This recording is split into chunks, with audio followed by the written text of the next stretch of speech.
High বন্ধুরা, কেমন আছো সবাই? আশা করি সবাই ভালো আছে। তোমাদের ভালোবাসায় আমিও অনেক অনেক ভালো আছি। তো ভিডিওটা পুরোটা দেখো, যদি ভালো লাগে লাইক কমেন্ট শেয়ার সাবস্ক্রাইব করে দিও, আর ফেসবুক পেজটাকে অবশ্যই ফলো করে দিও। তোমরা ভাবছো আমি ফুলকপির পাতা কেন ভাঙছি, তো আমি আজকে বানাবো ফুলকপির পাতা বাটা রেসিপি।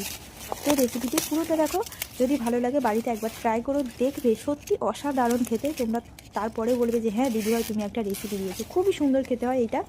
তো আমিও জানতাম না প্রথমে, আমার একটা জায়ের কাছ থেকে এই রেসিপিটা শেখা, তো আমি ভাবলাম তোমাদের সঙ্গেও শেয়ার করি। তাই আমি বাগানে চলে এসেছি ফুলকপির পাতা নিতে। কচি কচি পাতা আমি নিয়ে চলে এসেছি বাড়িতে। তো এগুলো আমি ডাঁটা বাদ দিয়ে পাতাগুলো নিয়ে কুচি কুচি করে কেটে পরিষ্কার জলে ধুয়ে নেব।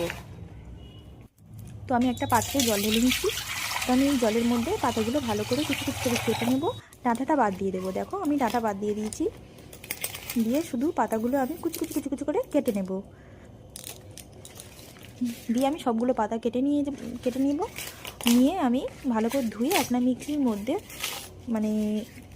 মানে পাতাগুলো আমি দিয়ে দেবো। দিয়ে ভালো করে পেস্ট করে নেবো, একদম মিহি পেস্ট করে নেবো। নিয়ে আমি তার মধ্যে আমি পরিমাণ মতো কাঁচা লঙ্কা দিয়ে দিয়েছি, কারণ গুঁড়ো লঙ্কা এতে অ্যাড করিনি, কাঁচা লঙ্কা দিয়ে দিয়েছি। দিয়ে কাঁচা লঙ্কা দিয়ে আমি একসঙ্গে পেস্ট করে নেবো, পেস্টটা বানিয়ে নেব। নিয়ে তারপরে কড়াই গরম করতে দিয়ে দেবো।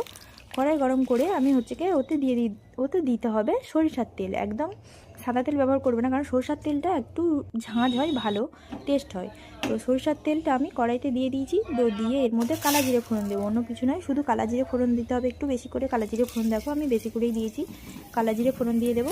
দিয়ে তার মধ্যে একটু একটা পেঁয়াজ দেবো, যেহেতু ফুলকপির পাতা একটু গন্ধ থাকে, তাই সেই জন্য যাতে না গন্ধটা স্মেলটা যাতে না বের হয়, ভালো যাতে ভালো স্মেল হয়, তো সেই জন্য আমি একটু পেঁয়াজ আর রসুন বাটা দিয়ে দেবো।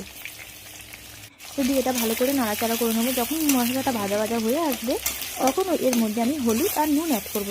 তোমরা তোমাদের পরিমাণ মতো নুন অ্যাড করতে পারো। তো আমি নুন অ্যাড করবো। তারপরে আমি ফুলকপির পাতা বাটাটা আমি এর মধ্যে দিয়ে দেবো।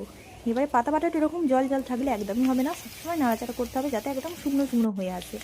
জলটা মরে যাতে শুকনো হয়ে যায়, সেরকম তোমাকে নাড়াচাড়া করতে হবে। সবসময় নাড়াচাড়া করবে, একদম যাতে না নিচে ধরে যায়, সেই জন্য দেখো জল আসবে। এই জলটা একদম মেরে শুকনো করতে হবে। তো একদম শুকনো করতে হবে, নেড়ে শুকনো করতে হবে। তো যখন দেখবে শুকনো হয়ে এসছে, তখন এর মধ্যে পরিমাণ মতো একটু চিনি অ্যাড করে দেবে, কারণ মিষ্টি দিলে একটু ভালো লাগে খেতে, টেস্ট হবে। তো অল্প করে চিনি তোমরা অবশ্যই অ্যাড করবে। তোমরা তোমাদের পরিমাণ মতো জিনিস দিতে পারো, চিনিটা অ্যাড করতে পারো। তো এটা থাকলে গরম ভাতে শুধুই খাওয়া হয়ে যায়। তো ভিডিওটা এই পর্যন্তই। যদি ভালো লাগে লাইক কমেন্ট শেয়ার করো ভিডিওটা। টাটা।